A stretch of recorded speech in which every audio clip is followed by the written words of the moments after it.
দোয়া করার জন্য জমা হয়েছে, দোয়া করে দিন। দোয়াতে এখন আপনাদের কাছ থেকে নেওয়ার জন্য সবাই জমা হবে, কথা বলছেন না? কত খেয়ের কাজ করলে তবে আল্লাহ তাআলা তাকে বাইতুল্লাহ যাওয়ার সুযোগ করে দেয়। মানুষের কাছে পয়সা থাকলে হয় না। আমরা এখন বিদেশ জামাতগুলো বানাচ্ছি, ওই জামাত বানানোর সময় একটা কথা বলে থাকি যে লোকের কাছে অনেক মাল আছে, মালের বুনিয়াদে লোক বিদেশে যাচ্ছে না। বিদেশে যাচ্ছে লোক আল্লাহ তাআলা তৌফিক, যাকে আল্লাহ তাআলা যার দিলে ভ্যাকেন্সি আছে আল্লাহ তাকে বিদেশ যাওয়ার তৌফিক দিচ্ছে। ঠিক ওই রকম হজের ব্যাপার, যেহেতু আল্লাহ তাআলা এই জামানায় তাকে করে দেখিয়ে দিয়েছে যে লোক হজে যাচ্ছে। আজ থেকে 30 বছর পিছনে যদি চলে যাই আমরা, দেখা যাবে আমাদের পশ্চিমবাংলা থেকে, আসাম থেকে, বাংলাদেশ থেকে যে হাজিগুলো যেত সব একেবারে 60-এর উপরে। 60-এর নিচে হজ করার রেওয়াজ আমাদের এলাকায় ছিল না, মানে একেবারে বৃদ্ধ বয়সের লোক হজে যাবে। কিন্তু আল্লাহ তাআলা তবলিগের মেহনতের বরকতে এই জিনিসটা চালু করেছে, লোক জন বয়সে হজ করছে। আর এটাই উচিত ছিল, যখন আল্লাহ তাআলা মাল দিয়ে দিয়েছেন হজে চলে যান, এটা তো এই মেহনতের বরকত। এই সবের বিশেষ দেওয়ার পরে আমি এই জায়গায় কথা বলছিলাম, এর অনেকগুলো কথা বলে লাস্ট করে দেখেন, এটা যখন সহি হবে বাইতুল্লাহ হাজি পাবে, মাদ্রাসা তলবা পাবে, ছাত্র পাবে, মসজিদ মুসল্লি পাবে, খানকা জিকির পড়নেওয়ালা পাবে, দিনে হক সুবাতে লোক পাওয়া যাবে। ঠিক ওই রকম মাদ্রাসা আছে, মাদ্রাসা তাউন করার, সাহায্য করার লোক নেই। এই মেহনত যখন হবে মাদ্রাসা সাহায্য করার লোক হবে। 30 বছর আগে লোক ফেতরা দেওয়াটাকে জানতো, আজকে ধীরে ধীরে তবলিগের মেহনতের বরকতে যাকাতের রেওয়াজ করেছে, কথা বলছে না? এটা আগে ছিলই না এরকম। আমি বড় বড় মাদ্রাসাওয়ালাদের সঙ্গে কথা বলে দিই যে আপনারা বলুন তো এই এতদিন আগে এই জিনিসটা ছিল? তারপরে এই মেহনতের সঙ্গে আপনারা জানেন তবলিগের তালিম আলাদা। যে এলাকা তবলিগের কাজ হয় সেই এলাকা থেকে আপনারা মাদ্রাসার কালেকশন বেশি পান না অন্য জায়গায়। বুকে হাত দিয়ে বলুন, বললেন না যেখানে তবলিগের কাজ বেশি হয় সেখানেই পান। মাদ্রাসার যে ছাত্রগুলো আপনারা পেয়েছেন, যেখানে তবলিগের কাজ হয় সেখান থেকে পেয়েছেন অন্য জায়গায়। তবলিগওয়ালারাই ছাত্র দিয়েছে, তবলিগওয়ালারাই দান করে। তবলিগের বরকতে বাইতুল্লাহ লোক জানেওয়ালা তৈরি হচ্ছে, তবলিগের বরকতে মসজিদ ছোট ছিল মসজিদ বড় হচ্ছে, জায়গা ছোট হচ্ছে লোক মসজিদ করে নিচ্ছে। এই মেহনতের বুনিয়াদ তো যার কথা হবে এই যে মালের বুনিয়াদের লোক হজে যেতে পারে না। মোগলরা 700 বছর রাজত্ব করেছে, কেউ বাইতুল্লাহ যেতে পারেনি। যেটা আল্লাহ তৌফিক হয়, আল্লাহু ইয়াসতাফি মিনাল মালাইকাতি রাসূলান ওয়া মিনান নাস, আল্লাহর তরফ থেকে চুনা হয়। আমি সেদিন কথা বলতে গিয়ে লোকের গায়ে লেগে যাবে, আমি বললাম দেখেন এদিকে সুবিধানী মোল্লা ছিল বড়, ওদিকে অচল মোল্লা ছিল। অচল মোল্লার খানদানি তো হজ করতে পারবে না, সুবিধানী মোল্লার খানদানের লোক হজ করতে। তো মালের বুনিয়াদে হয়, তো ছোট কথা বললাম, কিছু নেবেন না কথা। তো আপনারা যে যাচ্ছেন মনে করবেন না যে আমাদের কাছে মাল আছে বলে আমরা যেতে পারছি। আল্লাহ তাআলা তৌফিকে এটা হয়েছে সম্ভব। এর কদর করুন, নিয়ামতের শুকরগুজারি করলে নিয়ামতকে আল্লাহ বাড়িয়ে দেন, নিয়ামতের নাশুকরি করলে নিয়ামত ছিনিয়ে নেয়। অনেক লম্বা বয়ানের ছোট একটা কথা, শুকরগুজারি মানে হলো মানে বস্তুর সহি ইস্তেমাল, এর সঠিক ব্যবহার।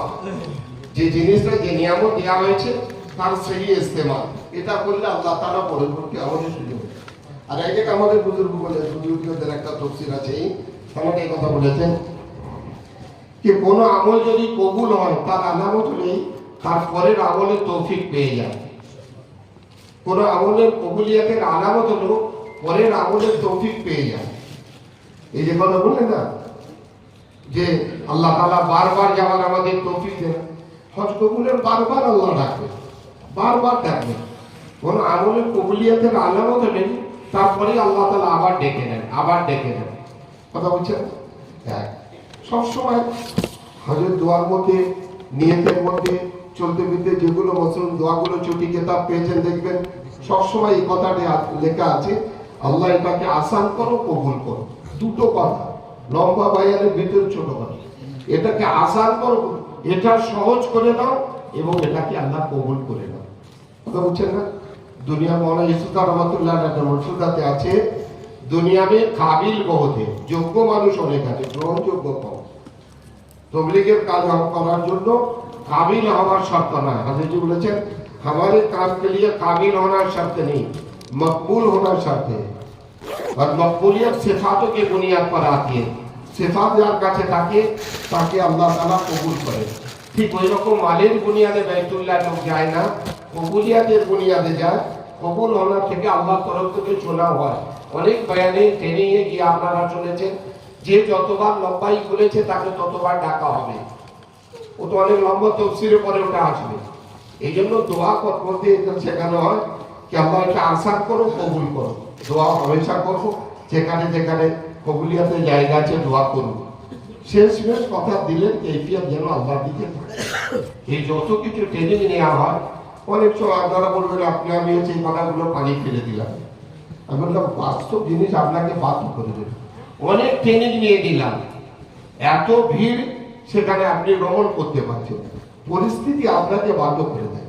মিনা মুজদালিফা যা কিছু রাস্তাগুলো দেখাচ্ছে করণীয়, পরিস্থিতি বাধ্য করে দেবে। এই জন্য দিলের রুখ আল্লাহর দিকে রুজু থাক, এই জন্য ফিকির করা। বাকি এগুলো সতর্কতামূলক অনেকগুলো জিনিস দেখানো হয়েছে, এগুলো প্রয়োজনীয় জিনিস, এগুলো দেখিয়ে রাখলে খুব ভালো। হুড়োহুড়ি পাঠ মানে তাড়াহুড়ো করা ঠিক না। প্রত্যেকটা কাজ বুঝে সুঝে ধীর স্থির ভাবে করুন, আল্লাহ তাআলা বাকি আমলের তৌফিক দেবেন। একে অপরের জন্য দোয়া করুন, খেদমতের নিয়ত করুন। মক্কা এবং মদিনার প্রত্যেকটা জায়গা আল্লাহ নবী সাল্লাল্লাহু আলাইহি সাল্লামের মেহনত আছে। যেখানে যেখানে নামাজ পড়বেন, ফিরবেন, চলবেন, ওই কি করা, এই সরজমিনে থেকে আমার নবী দিনের দাওয়াত দিয়েছিলেন। বসুরাতরাও দিনের কাজ করবে, আর আমরা যারা পুরুষরা আছি বাপেরা ভাইরা আমরাও সবাই দিনের কাজ করব। মায়েরা বোনেরাও যারা যাচ্ছেন তারাও যাকে পাবেন দিনের কথা কিছু না হলে সদুপদেশ তো দিতে পারবো, সদুপদেশ তো দিতে পারবো, এই কথা। আর এই কথা মনে করে এই সমস্ত জায়গায় আমার নবী লোক জিয়ারাতে যায়। আমাকে আমি কয়েকবার গিয়েছি, একজন বললো চল আমরা বেড়াতে জিয়ারাতে যাবো বিভিন্ন জায়গায় গিয়ে, ওই জায়গা বলে এই জায়গা আমার নবী এই কাজগুলো করেছে। আল্লাহ আমাদের তৌফিক দাও। পরবর্তীতে যখন নিজের দেশে ফিরবে তবলিগের কাজ করতে পারবে। আজকাল মসুরাতে জমাত ব্যাপক বার হচ্ছে, তারাও ট্রেনিং নিয়ে বার হচ্ছে। হজে যাওয়ার আগে হজের তরতিব শিখে নিচ্ছে। ওই সমস্ত ঘরে গেলে যেখানে মসুরাত গ্রাহক লাগিয়েছে আর ওখান থেকে তারা হজ করে এসেছে, এখানে ট্রেনিং এ যতগুলো আপনারা পেয়েছি তাদের কাছে যখন সেই বাড়িতে সেই বাড়ি থেকে 24 ঘন্টা ক্যাম্প করবো, তাদের কাছে থাকবো, অনেকগুলো জিনিস হাতে হাতে শিখতে পারবো। ঠিক ওইভাবে জমাতে যখন যাবো আল্লাহ রাস্তায় বার হয়ে এর আমলিক বাস করতে থাকলে যাবার আগে দিলের কেফিয়ত সেই হবে, অনেক জিনিস জানাও হয়ে যাবে। ফিকির করবো সবাই, তখনের জন্য দোয়া করুন। আর হামেশার জন্য এই আসলে এরাদা করেন যে আল্লাহ মানুষের উপকার করতে পারি না পারি, কারোর যেন কোনোদিন ক্ষতি না করি, আর কারো যদি হাঁচাতেও না পারি কাউকে কোনোদিন কাঁদাবো না। এই মনোভাবের মানসিকতা নিয়ে জীবনযাপন করবো। এখন দোয়া করে নিই, দোয়া করে নিজের নামাজ বগেরা আছে ফারিগ হতে হবে, তারপরে নিজেদের রসিদ দেখা যাক মানুষ হিসাবে যে প্রয়োজনগুলো আছে প্রয়োজনগুলো মিটিয়ে নিজেরা নিজেদের কামে ফিরি। চলেন দোয়া করি। اللهم صل على محمد وعلى ال محمد كما صليت على ابراهيم وعلى ال ابراهيم انك حميد مجيد. اللهم لا سهل الا ما جعلته سهلا وانت تزل الحزن سهلا اذا شئت يا ارحم الراحمين. نسالك الهدى والتقى والعفاف والغنى انك على كل شيء قدير عاجله وعاجله ما علمنا منه وما لم نعلم. ربنا اتنا في الدنيا حسنه وفي الآخرة حسنة وقنا عذاب النار. يا الله বেশক আমরা ইকরারি মুজরিম, আমরা স্বীকার করছি আমাদের থেকে বড় পাপী আর মুজরিম উপস্থিত কেউ নেই। তোমার থেকে বড় রহিম করিম দয়ালু কেউ নেই মালিক। আমরা গুনাহগার, গুনাহ করা আমাদের বদাল্লাহ। তুমি গফুর রহিম, ক্ষমা করা তোমার মহৎ গুণ মালিক। আমরা গুনাহ করতে যত না ভালোবাসি, তুমি ক্ষমা করতে তার থেকে অনেক গুণ বেশি ভালোবাসো। আমাদের গুনাহ থেকে তোমার রহমত অনেক বিশাল। তুমি আমাদের গুনাহের দিকে না লক্ষ্য করে তুমি তোমার বিশাল রহমতের দিকে লক্ষ্য করে আমাদের গুনাহ, আমাদের মা বাপের গুনাহ, আমাদের আত্মীয় স্বজনের গুনাহ, আমাদের প্রতিবেশীর গুনাহ, ওর পুরো উম্মতি মুসলমান গুনাহকে মাফ করে দাও। ইয়া আল্লাহ, সারা দুনিয়া হেদায়েতের হাওয়া ছাড়িয়ে দাও, শিরক ও কুফরকে খতম করে দাও, সুন্নতকে জিন্দা করে দাও, বিদআতকে খতম করে দাও, সুন্নতের ভালোবাসা অন্তরে দিয়ে দাও, সুন্নত নিয়ে চলার মধ্যে কামিয়াবি রেখে দিয়ে দাও। সমস্ত রকমের ছোট বড় নফরতের গুনাহ, নফরতের গুনাহ আমাদের অন্তরে দিয়ে দাও। ইয়া আল্লাহ, গুনাহ থেকে আফিয়াতের সঙ্গে আমাদেরকে ইয়া আল্লাহ, এতগুলো মানুষ এখানে জমা হয়েছে বোনেরা, ইয়া আল্লাহ, তোমার প্রতি যাওয়ার জন্য সকাল থেকে যে মুযাকারা হয়েছে এর কমে তাফসীরাতকে মাফ করে দাও, সহি রাসূলের সঙ্গে আমাদেরকে চলার তৌফিক দাও। যত খায়রের মুযাকারা হয়েছে তার মধ্যে আমাদেরকে জমার তৌফিক দাও। ইয়া আল্লাহ, এদের কাজে মকবুল নসিব করো। ইয়া আল্লাহ, তোমার রাস্তা যাচ্ছে, তোমার ঘরে যখন যাচ্ছে, ইয়া আল্লাহ, ঘরের আজমত নিয়ে তোমার ঘরে যাওয়ার তৌফিক দাও। প্রত্যেকটা কাজগুলো সহিভাবে তোমার মর্জি মোতাবেক পুরো করার তৌফিক দাও। ইয়া আল্লাহ, মর্জিওয়ালা আমালের মধ্যে আমাদেরকে তুমি সাহায্য সহযোগিতা করো। না মর্জিওয়ালা আমাল থেকে, নারাজিওয়ালা আমাল থেকে, অসন্তুষ্টিওয়ালা আমাল থেকে আমাদেরকে তুমি সবাইকে ফাড়া দাও। ইয়া আল্লাহ, আজকে কেন্দ্র করে যদি জমা হওয়াকে কেন্দ্র করে আমাদের জন্য, এলাকার জন্য, পুরো উম্মতের জন্য খায়রের সবব করে দাও। এবছর যত মানুষ বাইতুল্লাহ জমা হচ্ছে মওলা, তাদের জমা হওয়াকে কবুল করে নাও, তাদের হাজিরিকে কবুল করে নাও। ইয়া আল্লাহ, তাদের হাজিরিকে কবুল করে নাও, তাদের হাজিরিকে কবুল করে নাও, উসুল ইমানকে কবুল করে নাও, এদের হাজিরিকে কবুল করে নাও। ইয়া আল্লাহ, এদের জবাব সহি সমস্ত আমালের মধ্যে সেই ইয়া আল্লাহ, জীবনের মধ্যে প্রত্যেকটা আমালের মধ্যে তোমার ইচ্ছা সন্তুষ্ট নিয়ে চলা। শয়তানকে কাপড় মারার পরেও যেন মনে হয় চিরকালের জন্য শয়তানি আমাল থেকে আমরা বিরত থাকবো। সেই আসম এরাদাকে বেশি পুরো মজমাকে কবুল করে নাও। ইয়া আল্লাহ, জানে ওয়ালিদেরকে কবুল করে নাও, এদের ওসিলা করে আমাদেরকে কবুল করে নাও, আমাদের খানদানকে কবুল করে নাও, এই মসজিদকেও কবুল করে নাও, মাদ্রাসাকে কবুল করে নাও, মাদ্রাসার প্রতিষ্ঠাতাকে কবুল করে নাও। এই মজমাকে জমা করার জন্য যারা জান মাল লাগিয়েছেন তাদেরকে কবুল করে নাও, যারা মেহনত করেছেন তাদেরকে কবুল করে নাও, যারা ফিকির লাগিয়েছেন তাদেরকে কবুল করে নাও, যারা এখানে দেওয়ার জন্য জমা এদেরকে কবুল করে নাও। ইয়া আল্লাহ, এই বান্দাবান্দিদের ওসিলা করে আমাদের সবাইকে তুমি মাফ করে দাও, আমাদের উপরে রাজি ও সন্তুষ্ট দাও। বারবার তোমার ঘরে যাবার তৌফিক দাও, বারবার তোমার ঘরে যাবার তৌফিক দাও। তুমি ছাড়া হবে না মওলা, তুমি চাইলে হবে মওলা, তুমি বারবার তোমার ঘরে আমাদেরকে যাবার তৌফিক দাও। ইয়া আল্লাহ, আর তোমার মর্জিওয়ালা আমাদের জন্য আমাদের যতদিন দুনিয়া রাখবে, যে পথে চললে তুমি রাজি হবে সেই পথের প্রতীক বানিয়ে রেখো।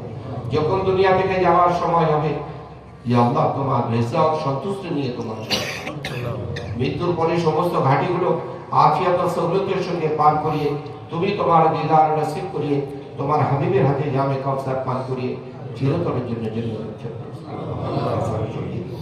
আমাদের তোমাকে নিয়ে সতর্ক করে কবুল করো। তোমার হাবিব সাল্লাল্লাহু আলাইহি সাল্লাম উম্মতের জন্য যত খায়রের দোয়া চেয়েছিলেন, সমস্ত খায়রের মধ্যে আমাদের উপর উম্মতের হিস্সা নসিব করো।